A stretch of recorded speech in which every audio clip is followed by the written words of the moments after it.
أعوذ بالله من الشيطان الرجيم بسم الله الرحمن الرحيم আবু জুরআ ইবনে আমর ইবনে জারির রাহমাতুল্লাহি আলাইহি থেকে বর্ণিত, তিনি বলেন, আমি আবু হুরায়রা রাদিয়াল্লাহু তাআলা আনহুকে আল্লাহ রাসূল সাল্লাল্লাহু আলাইহি ওয়াসাল্লাম থেকে বর্ণনা করতে শুনেছি।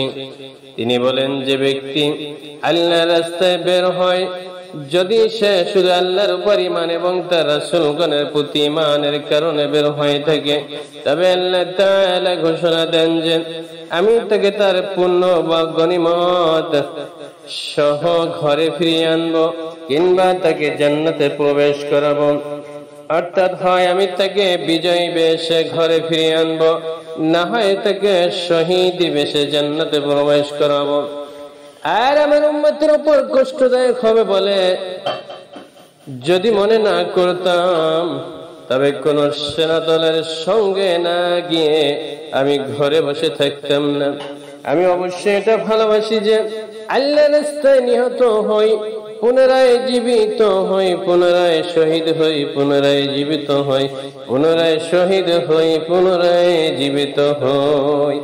অর্থাৎ শহীদদের মর্যাদা এত বেশি, রাসূল করিম সাল্লাল্লাহু আলাইহি ওয়াসাল্লামের আশঙ্কা বা আকাঙ্ক্ষা ছিল যে আল্লাহর রাস্তায় যাতে জীবন দিয়ে আবার জীবিত হয়ে আবার জীবন দিতে পারেন।